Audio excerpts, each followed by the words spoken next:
Chapter 6, War of the Flea by Robert Tabor. The political character of the Second Indochina War, the American role, expansion of the war, the outlook. The silence that follows the fall of Dien Bien Phu is but a moment in the span of history, an all too brief breathing spell. Scarcely 5 years separate the First Indochina War, as Bernard Fall calls it, from the start of the Second. Since then, events have made Vietnam again the focal point of global concern, the storm center around which swirls a vast political conflict, a clash of ideologies and empires that could easily produce a major war in Asia.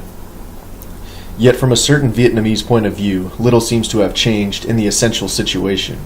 To the South Vietnamese peasant looking up from his rice paddies, the warplanes that whine overhead on their way to distant targets in the north, the helicopters clattering towards some battle rendezvous are indistinguishable from the planes and helicopters that carried French troops into battle against the Viet Minh a decade ago.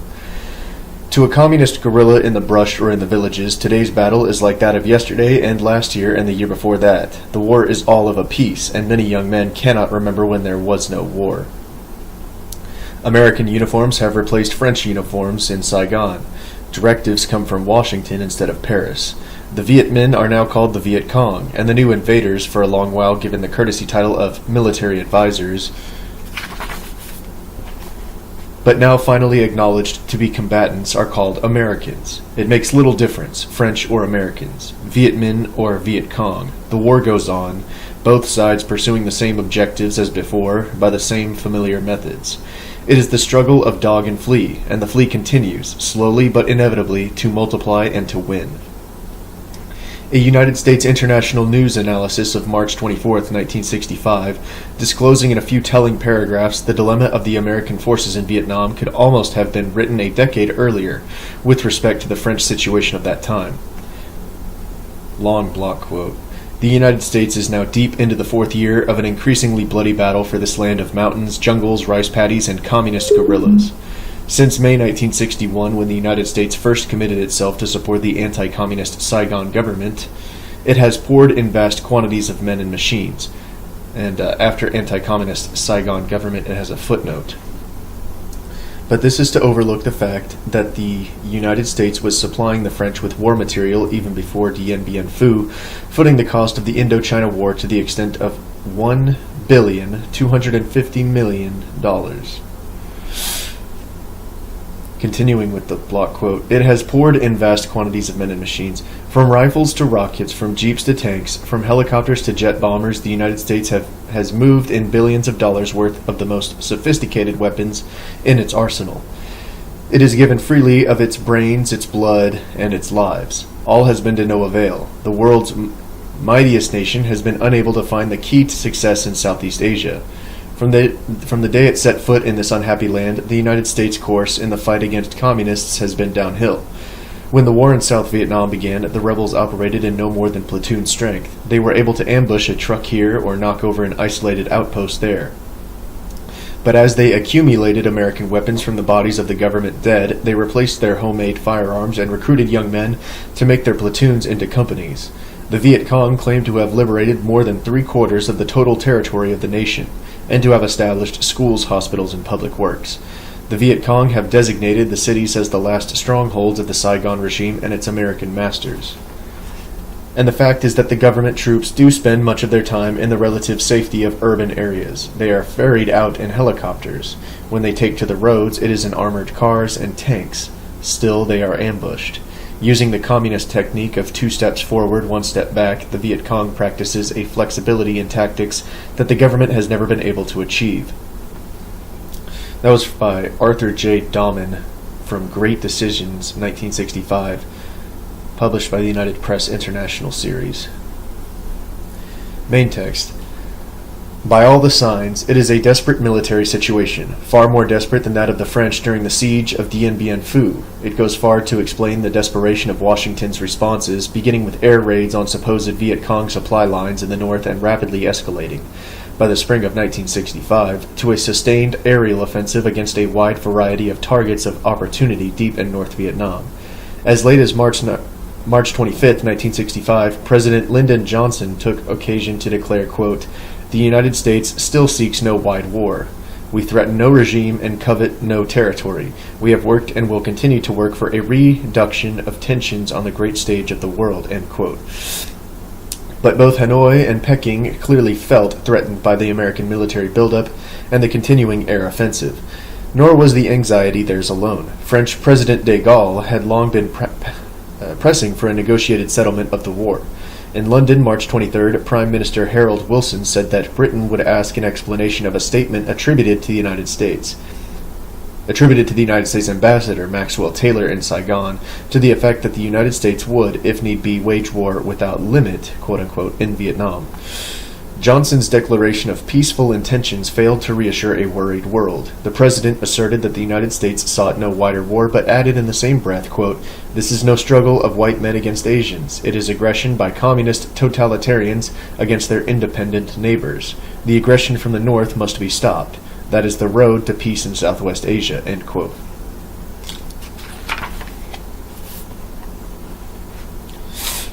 The implicit denial of the existence of a civil war in South Vietnam, a territory already three-quarters in the hands of Viet Cong guerrillas, the insistence on blaming communist totalitarians, aggression from the north, with clear reference to North Vietnam and China, suggested an obvious, ominous conclusion.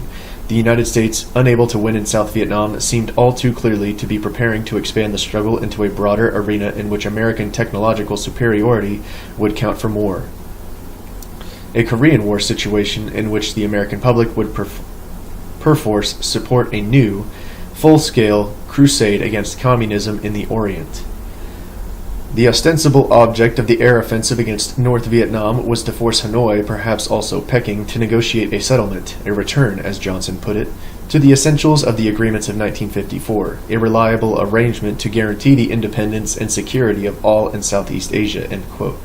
But since Hanoi and Peking, even if supporting the Viet Cong, were scarcely in a position to dictate terms to guerrillas on the brink of victory in South Vietnam, talk of negotiations could hardly be taken seriously.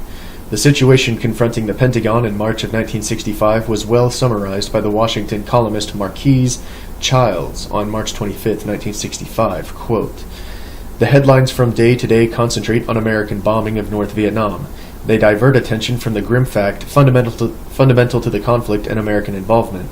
The war on the ground in South Vietnam is rapidly being lost. So far-reaching is the control of the Viet Cong guerrillas that it has become all but impossible to supply outlying provinces except by transport planes. Increasingly by the United States bombing in South Vietnam and the use of napalm," footnote here, at the same time the use of gas created a new scandal, "Increasingly by the United States bombing in South Vietnam and the use of napalm, the Vietnamese people in the South are being alienated. It is becoming more and more certain that American ground troops and division strength will have to be committed to Vietnam if the war is not to end in a disastrous defeat." On the eve of his visit to Washington to report to President Johnson, Ambassador Maxwell Taylor said almost as much. "The point of no return on the road to full-scale direct American commitment to carry on the war on the ground and in the air seems, therefore, to be at hand." End quote. How did the situation develop, and why? In order to consider the conflict in Vietnam with any degree of clarity, it is necessary for Americans to digest some unpalatable facts. Unpalatable because we are accustomed to think of ourselves as Democrats, anti-colonialists, libertarians, not as imperialists, never as aggressors. The painful fact is that, from the Vietnamese point of view, the Second Indochina War is a direct continuation of the first. Politically, it continues to be a struggle for territorial independence and freedom from foreign, or at any rate Western, domination. Socially, it continues to be a socialist, i.e. Marxist, revolution aimed at destroying an economic system that is compatible with our own and replacing it with one that is, as it happens, is not. In the effort to block the process, the United States assumed the position of the French colonial power in the south of Vietnam and adopted similar methods in pursuit of parallel goals. History is unlikely to make the fine distinction between French colonialists and American anti-communists. The distinction between French soldiers and American military advisors will certainly be lost. What remains clear is that where the French sought to retain Vietnam as a colony, part of their once vast sphere of influence, the United States seeks to secure it as a satellite, that is, as part of an Asian domain that we deem essential to American interests, responsive to us economically, politically, above all, militarily. This is to describe events in a single area of a worldwide power struggle. World War II destroyed the old spheres of influence and the old balance of power. The First Indochina War was part of that disintegration. A realignment is now in progress with the so-called Third World, the undeveloped world of former colonies, as the field of combat and object of contention. What does not come into the American orbit will fall, so we fear, into the communist or Chinese or Russian in parentheses orbits. Hence our concern with South Vietnam and our assumption of the French role in that country. I'm going to turn my lamp on. Got darker faster than I thought. Take a swig while I'm at it.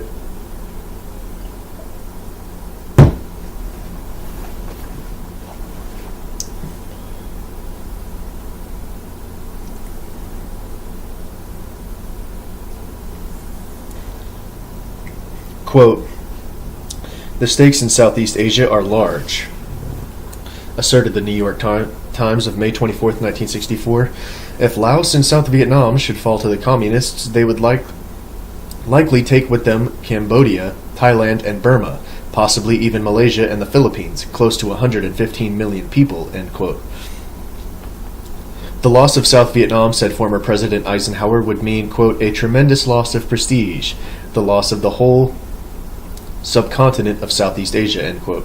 Joseph Alsop wrote, quote, "If defeat in South Vietnam is passively accepted, all admit that this defeat will be the worst and most costly that the United States has submitted to in this century," end quote.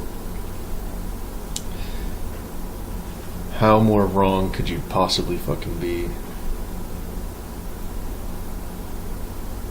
And from Life, June 12, 1964, quote, "Abandoning Southeast Asia would be a disaster. The communist forces would take over.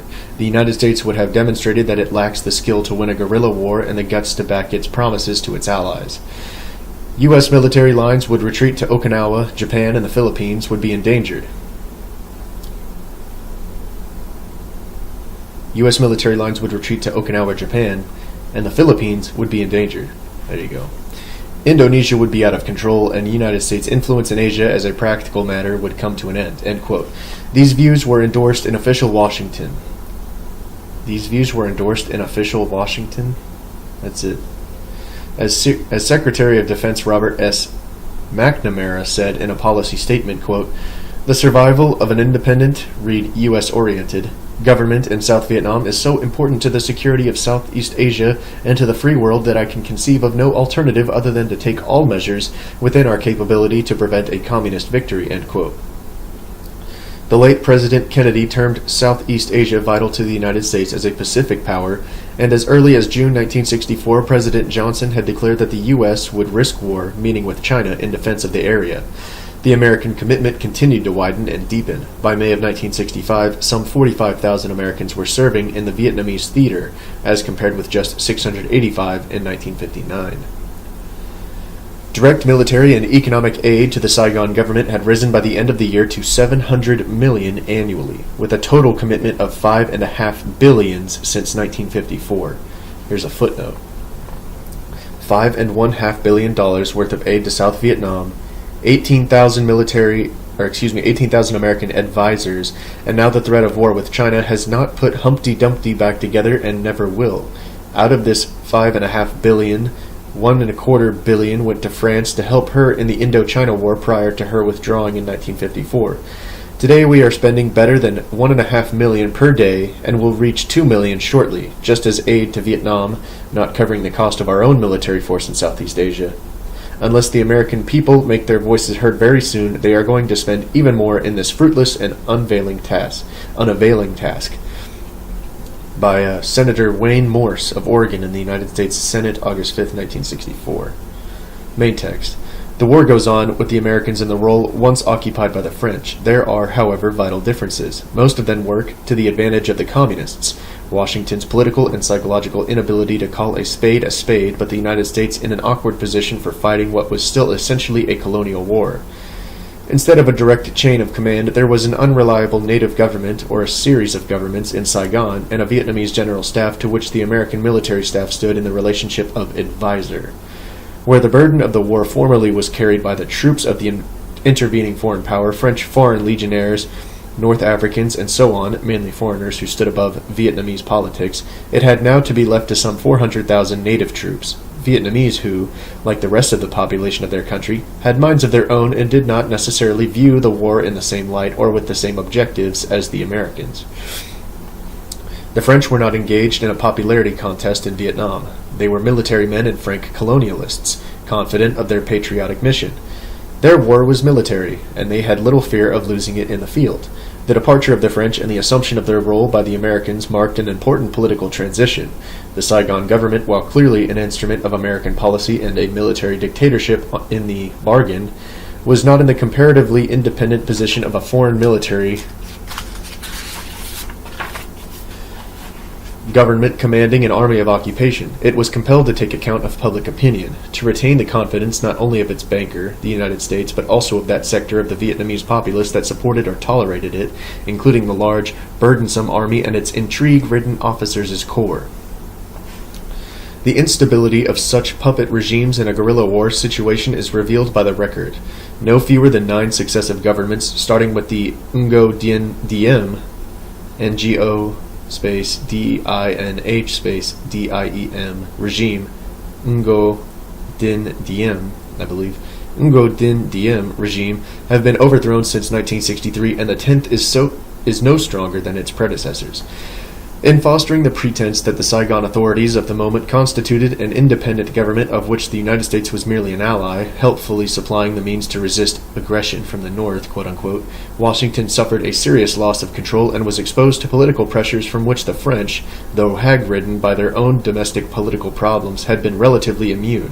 Military reverses, an unpopular draft, religious rivalries, student riots, the intrigue of ambitious generals, war weariness, any of a number of complicated factors could tip the delicate political balance and leave the Pentagon with a war to conduct and no representation in Saigon. That is, no one to do the fighting. Small wonder if the military men on the Potomac fervently wished to expand the war, to bring their own reliable forces into it in full war strength, and so, the military reasoning would go, to regain control of it, free at last from the sticky ooze of Oriental politics. Whatever the ultimate decision with regard to massive American intervention, it was amply clear by the end of 1964 that the war against the guerrillas in South Vietnam could not be won by the means of heretofore pursued, and might very easily be lost. The course of the insurgency in South Vietnam having little to do with Hanoi until it had reached its critical phase, and even less to do with Peking except in an ideological way, has followed the classic pattern of the First Indochina War. Isolated acts of terrorism and sporadic attacks on remote military or police posts, beginning as early as 1955, could not have been controlled except by calling out the army in full force. Yet the Diem regime could not make such a response without confessing that all was not well with the country, and did not find it politically expedient to make the admission. Instead, Diem played ostrich, pretending that the bandits were under control and hoping that the national police would soon justify the pretense. By the time the magnitude of the Viet Cong threat was realized, the guerrillas had already gained formidable strength and were fully competent to cope with the Vietnamese army, even backed by American arms, aircraft, and advisors. Progressive increases in the amount of United States military and economic aid to the Saigon government at all times lagged far behind the needs of the actual situation. By mid-1964, attacks in platoon strength had given way to organized assaults in battalion or even in regimental strength, and the Viet Cong had grown from a few scattered guerrilla bands to an army of no more than 140,000, counting both Chu Luk regulars and auxiliaries. Neil Sheehan of the United Press International reported on April 27, 1964, quote, "From a few scattered bands backed by a fairly extensive secret political organization, the Communist Viet Cong have built a formidable fighting force of 40,000 men. They are organized into 45 battalions throughout the country. They are supported by well over 100,000 less well-armed but still effective local and regional guerrillas." End quote.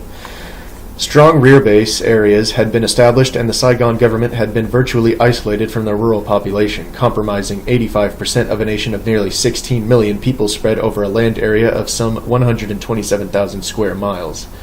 Outside of the big centers of population, the guerrillas were virtually unchallenged in much of the country, unmolested except by aircraft and occasionally by big, helicopter-borne expeditionary forces stabbing in the dark, seeking needles in a haystack. Government armored columns were able to enter Viet Cong areas, but not without danger of ambush and not with any hope of remaining or exercising authority over the people. Most of the major arteries and almost all of the secondary roads had been cut. Some provincial capitals were accessible only by air, and a ring of insurgent bases around Saigon created an atmosphere of siege even in the capital, with battles sometimes mounted within 6 or 8 miles of the city. The Viet Cong maintained a viable rural economy in its own areas, and Viet Cong tax collectors gathered important revenues from the commerce still continuing between the insurgent zones and the cities, to such an extent that in some cases even the gasoline used to transport government troops to battle had already been taxed by the communists while on its way to the barracks. American economic aid to Saigon, exclusively of military aid, was put at some $241 million annually, its object to improve the agricultural economy and win the support of the rural population. But the Director of Operations of the Agency of International Development, AID, James Killen, estimated that 10 to 15% of the total went to twilight areas, quote-unquote, that might be government-controlled one day and in the hands of the Viet Cong in the next. On August 15, 1964, the New York Times reported, "Control over an area can change overnight. In many parts of the country, American field workers complete a technical aid project, a bridge, road, or well, only to have the guerrillas occupy the village the moment the Americans and their Vietnamese co-workers pull out." End quote. That concludes this subchapter. Actually, that concludes the second subchapter. I didn't even notice the first. That was the American rule. So now we're on to the expansion of the war.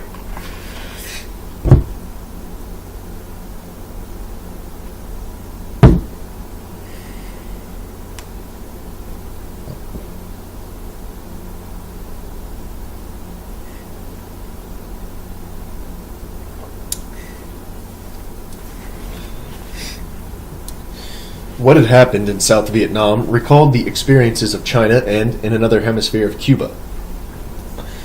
The insurgents had established a competing economic and political system dividing the national territory, and although the army might still go where it chose, but also with strong force, it could not remain without spreading itself too thin to resist concentrated guerrilla attacks. Thus, the troops were increasingly restricted to their garrisons in the larger towns and cities and increasingly made impotent.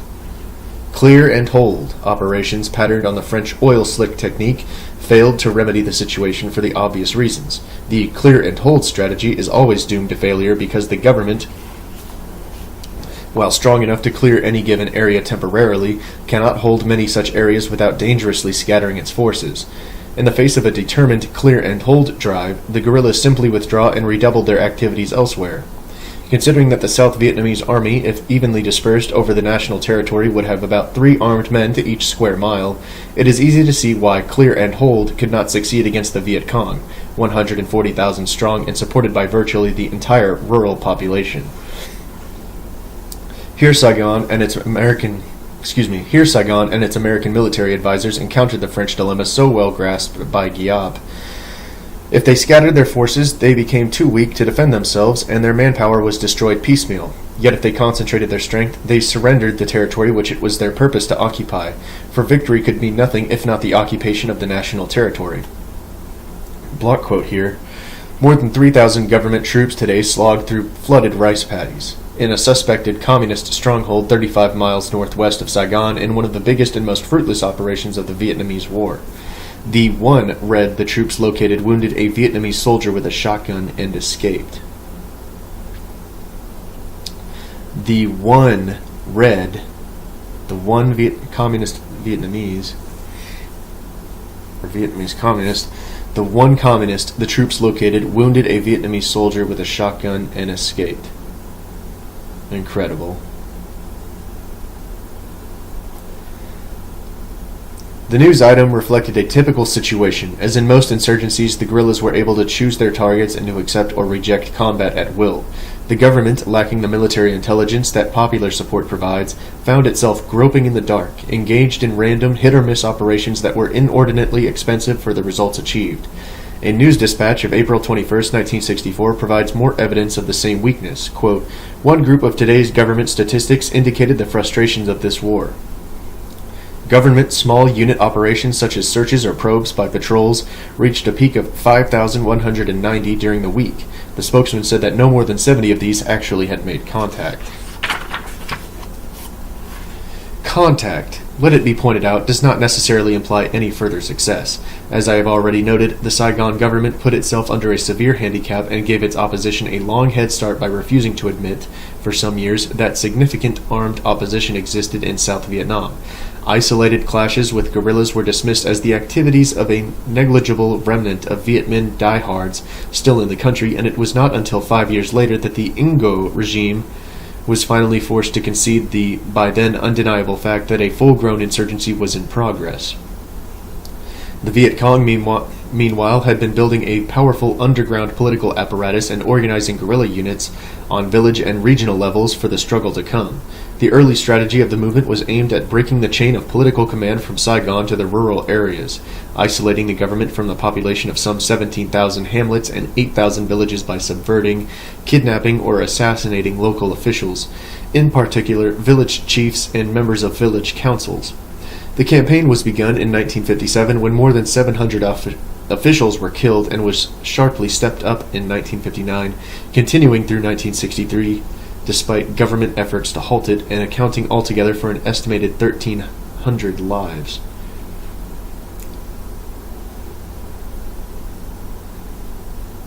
Said 1,300. 13,000 lives. 13,000 lives. 1,000. With political liaison between the capital and the villages effectively broken, the guerrillas began to build their army.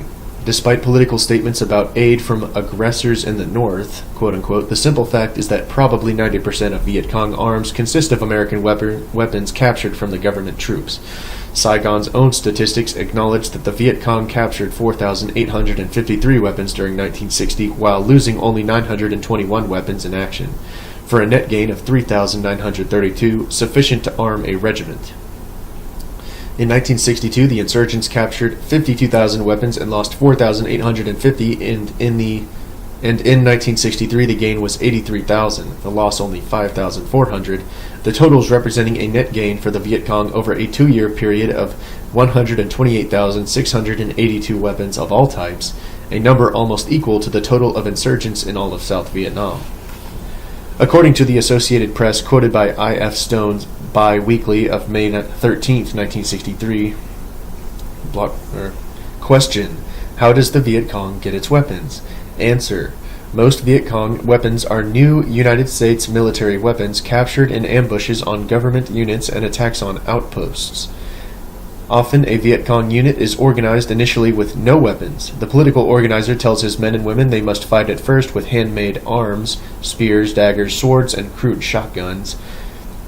To get better weapons, the unit must capture them from the enemy. The system evidently works. Viet Cong arms now include modern recoilless cannon, heavy mortars, good machine guns, and very large supplies of submachine guns. End of quote there from the Associated Press. As indicated above, most of the Viet Cong's arms were seized in small unit engagements. Government casualties, too, mounted as the result of many, many such small scattered attacks launched wherever superior position and superior numbers gave the Viet Cong assurance of easy victories. Insurgent operations in battalion force were rare until late in 1963, and it was not until well into 1964 that the Viet Cong began to engage in isolated set-piece battles of a conventional sort, on occasion abandoning guerrilla tactics for local tests of strength. The change of tactics, while not yet a consistent pattern, was an important indicator serving notice that the war was slipping into a new phase, from the period of the strategic defensive, so-called, to the stage in which an equilibrium of forces is reached and the government loses the military initiative to the insurgents. Throughout 1964, the Viet Cong showed itself increasingly capable of standing and fighting when occasion demanded, with results often disastrous to the government forces. Quote, block quote again, I believe. Yeah, block quote. Casualty figures disclosed today show that the South Vietnamese government suffered its worst losses last week in the war against the communist guerrillas. A spokesman for the United States Military Advisor Command said that casualties among Saigon's forces in the week starting April 12th totaled 1,000. The total consisted of 200 killed in action, 600 wounded, and 140 captured or missing in action. During the week, 26 American casualties were reported, including 1 death in action. The week included a 5-day operation in the southern Mekong Delta, Mekong Delta, near the post of Kien Long. That operation produced some of the fiercest, most prolonged fighting of the war. The 5-day battle, which started with a Viet Cong attack on Kien Long, was declared officially ended Thursday afternoon when government forces finally lost contact with the guerrillas. The New York Times, April 22, 1964. Quote, Communist guerrillas attacked 5 government outposts and sank a landing craft in weekend action near the Cambodian border, leaving as many as 46 South Vietnamese soldiers dead or missing, it was announced. The Viet Cong also captured large supplies of government arms and ammunition. United Press International, May 18, 1964. Quote, a mass airborne assault Wednesday against a Viet Cong jungle stronghold 40 miles northwest of Saigon found the base evacuated. The Viet Cong, with their shadow government reaching into cities and villages through most of South Vietnam, had apparently once again been forewarned. Absolutely crazy. At the weekend, the offensive was continuing with a sweep of the general area by 7,000 Vietnamese troops. Only light contact was reported, however, and the whole operation was sharpening doubts within the United States Advisory Command about the efficacy of large-scale assaults against an elusive enemy. New York Times, November 22, 1964. Quote, in a lightning pre-dawn strike, communist Viet Cong guerrillas swarmed from the mountain jungles northwest of Saigon yesterday and overran a major district capital. In Washington, President Johnson ordered urgent consultations with the Saigon government to improve in all aspects the war against the Viet Cong. United Press International, December 2nd, 1964.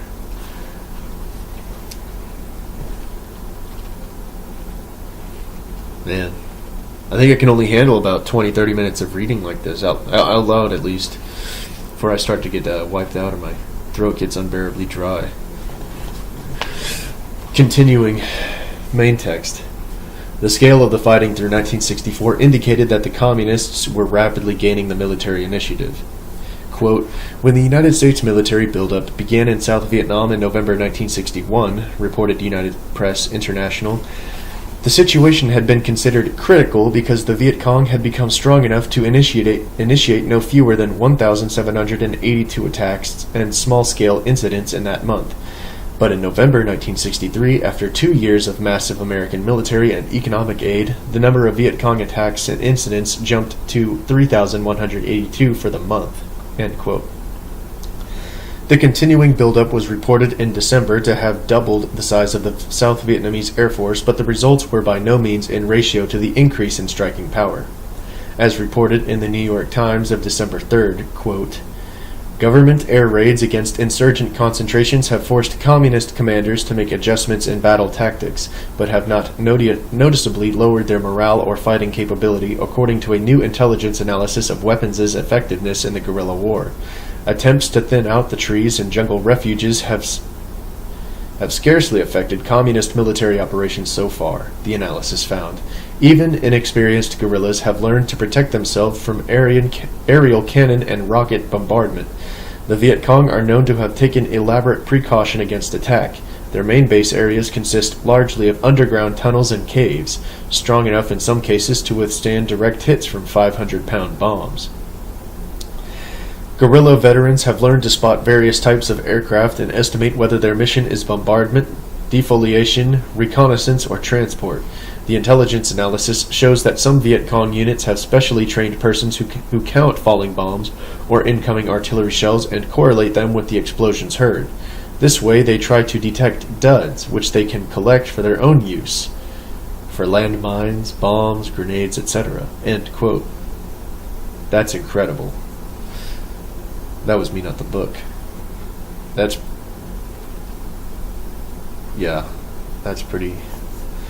something. The ratio of government casualties to Viet Cong casualties sharply altered with the passage of time. The former increasing and the latter decreasing even by the government's own estimates. Official figures as reported by the New York Times of October 18, 1964 show 1961, government casualties 9,000, Viet Cong 13,000. 1962, government 13,000, Viet Cong 33,000. 1963, government 19,000, Viet Cong 28,000. 1964, first 6 months, government 11,390, Viet Cong 9,000. It is well to bear in mind that the casualties of the Viet Cong reported by Saigon are estimates made by the other side, and two almost inevitably include civilian victims of aerial bombing and artillery attacks, conveniently assumed to be Viet Cong rather than positively identified as such. One test is to compare the number of weapons captured by the government with the number of Viet Cong casualties reported, as against government casualties reported and weapons lost. In the latter instance, there is a general correspondence, in the former a surprising disparity. The arms captured from the Viet Cong rarely, if ever, match the reported Viet Cong casualty lists, a fact that raises the strong suspicion that the dead in question were not armed in the first place.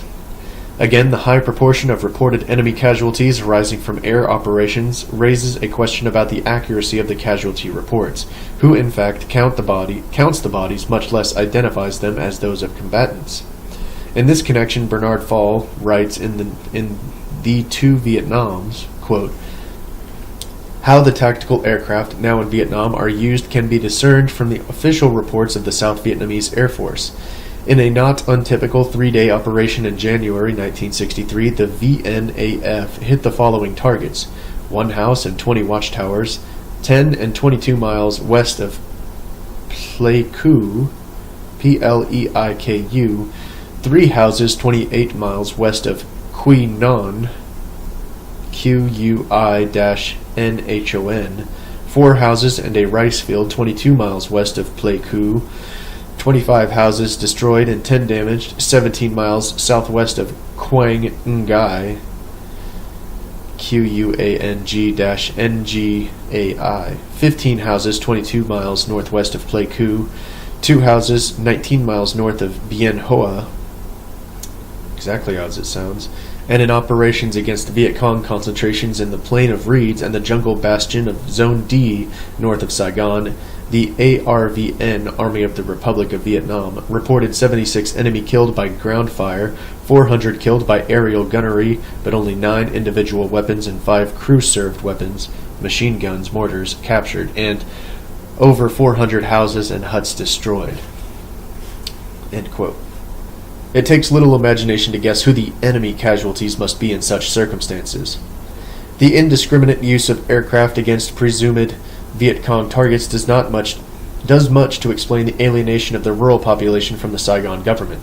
Country people whose only contact with the government comes in the form of napalm and rocket attacks can scarcely be expected to feel sympathetic to the government cause, whatever it may be. On the other hand, they have every reason to feel solidarity with the guerrillas, usually recruited from their own villages, who share their peril and their hardships. Quote, "To the world outside South Vietnam's hamlets and villages, the insurgents are agents of international communism. In the grass and bamboo huts where they live, in the hamlets they have liberated, quote unquote, the Viet Cong guerrillas talk the local people about simple things." Oh, I screwed that up. The Viet Cong guerrillas talk like local people about simple things. Quote, "It was hell when we were attacked every night in my hamlet," end quote, said a peasant's son in his early 20s. "If the government was good enough or strong enough, I thought it should have been able to protect us at night. So I thought maybe the Liberation Front people were right," he said. "Now I know they are. I don't regret my decision to join them." Another young man said, "I was scared and angry when they attacked our hamlet, but I had to go along with them, and now I'm glad I did." The questioner was a Vietnamese reporter. He had taken local buses to hamlets in insecure or disputed areas in the Delta and found himself in a hamlet about which there was no dispute. Night and day it was governed by the communists. Except for the leader, the guerrillas seemed to be in their late teens or early 20s. They would not give their names for fear of disclosure to the government. They all said they were natives of the hamlet. All spoke Vietnamese with the local accent.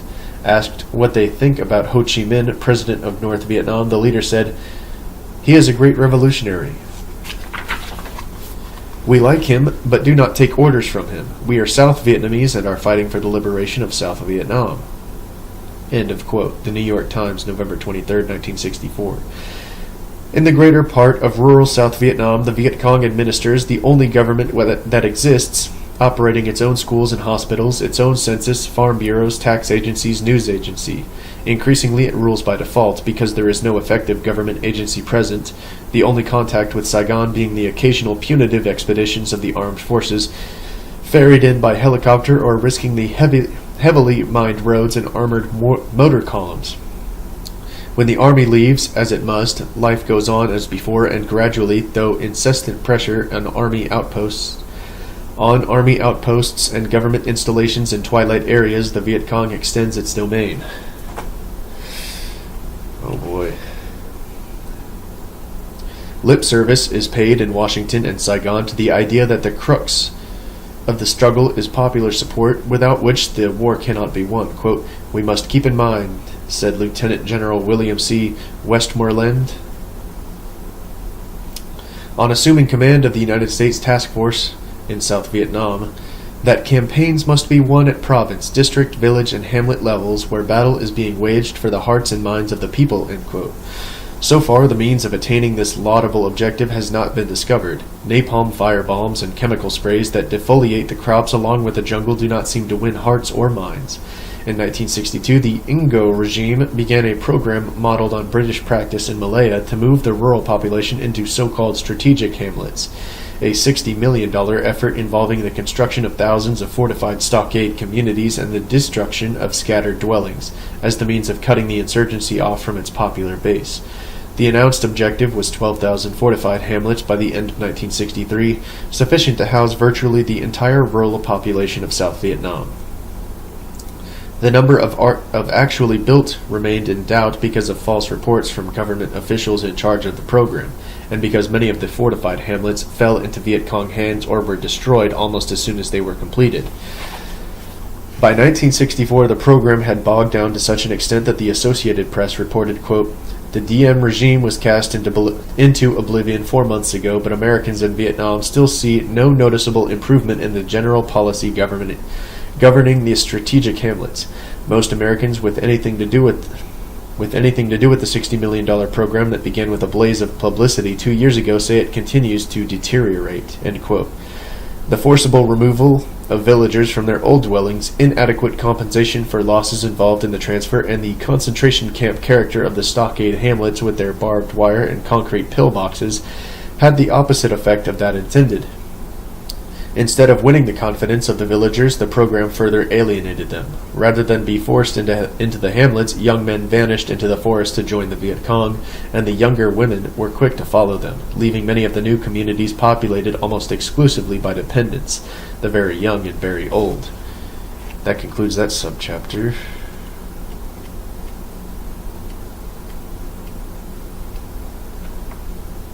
Final subchapter, the outlook. About 3 or 4 pages left. Plans to rebuild the national policy, Plans to rebuild the national police force were considered an important part of the counterinsurgency program, and 11 police institutes were established in various parts of the country, with the object of raising police strength to 50,000 by the end of 1965. The police were considered a crucial element in the process of holding areas once cleared of Viet Cong guerrillas, to check on all movements within the country, to ferret out suspected Viet Cong agents, and to maintain law and order in the villages where the official links with the central government have broken down. The program appeared plausible on the face of it, but the question remained. How would the police themselves be secure where even military patrols were not? Even the fortified hamlets with strong local militia forces were subject to guerrilla attack, and often they were attacked precisely because of the military booty they offered. Weapons, radio transmitters, medicines, provisions. Logically, the same would apply to any police posts that might be established. Police are confronted by the same dilemma as the military. If concentrated in strong points, they fail in their purpose, which is to occupy and govern the rural countryside. Yet if they are scattered through the villages, they will be too few, even 50,000 strong, to defend themselves, and can be eliminated a single unit at a time. The situation recalls General Giap's pronouncement, quote, "This war can have only one objective, the occupation and subjection of the country. The nature and the very aim of the campaign he is conducting oblige the enemy to split up his forces so as to be able to occupy the invaded territory. During the war against the French, the enemy was thus faced with a contradiction. It was impossible for him to occupy the invaded territory without dividing his forces. By their dispersal, he created difficulties for himself. His scattered units thus became an easy prey for our troops, and mobile forces dwindled more and more. End quote. Guillaume's statement is more than an analysis. In the critical spring of 1965, it could have been taken as a warning. To expand the war, to commit sufficient American troops to cope with the exasperating war of the Flea in Vietnam, this was an understandable temptation for American military men thinking in terms of military problems and narrow objectives, thinking to stand above politics and to concern themselves only with the outcome of battles. But even in the narrowest military context, could an American expeditionary force conquer Vietnam, where a French expeditionary force had failed? But even in the narrowest military context, could an American expeditionary force conquer Vietnam where a French expeditionary force had failed? The French, at least, did not believe so, on the basis of their own hard experience. Quote, "It does not appear," President de Gaulle told a new conference in Paris on July 23, 1964, that there can be a military solution in South Vietnam. It is true that certain people imagine that the Americans could seek elsewhere this military solution that they could not find on the spot, by extending the war to the north as far as was necessary, and surely they have all the means for this. But it is rather difficult to accept that they could wish to assume the enormous risk of a general war. Then, since war cannot bring a solution, one must make peace. This implies a return to the agreement made 10 years ago." End quote. To return to the conditions of a decade ago would be to return to the terms of a treaty, binding on Ho Chi Minh and his government, but not clearly binding on the South Vietnamese insurgents, by which the French accepted defeat after a war that had cost them $5 billion and 172,000 dead, wounded, and missing, a struggle in which the Viet Minh, too, had paid dearly for the independence of the North, with some 300,000 casualties. It seemed highly unlikely that the Viet Cong could be persuaded to accept, in 1965, after another decade of sacrifice, a return to the conditions of 1954. Why should they? On the other hand, there was little doubt that they would be inclined to accept a political victory that they had not yet been able to achieve by military means. As U.S. Deputy Ambassador U. Alexis Johnson summed up the outlook for a negotiated peace in an interview with Life in November 1964, quote, "Their present strategy is designed toward bringing about negotiations between some government in Saigon and their political arm, which is the National Liberation Front. This negotiation would be directed toward formation of a coalition government. The second step would be for the NLF, National Liberation Front, to take over that government." Goodness gracious. "And the third step would be integration with North Vietnam." End quote. Such a solution had already been ruled out in Washington, but in a military stalemate, political pressures in Saigon could easily reach the explosion point at which a popular decision could override American policy and sweep away any government that supported it. Meanwhile, the War of the Flea continued, a war now of plague proportions. The Flea can endure. His war is fought in space and time, and each passing day raises the third factor of protracted revolutionary war: the will of the people to resist. Since their opponent could not say the same, the outcome, barring an extension of the struggle that might become general war, seemed to be a foregone conclusion. The record stands: no colonial war has yet been lost by a colonial people once entered into. And that concludes Chapter 6, War of the Flea.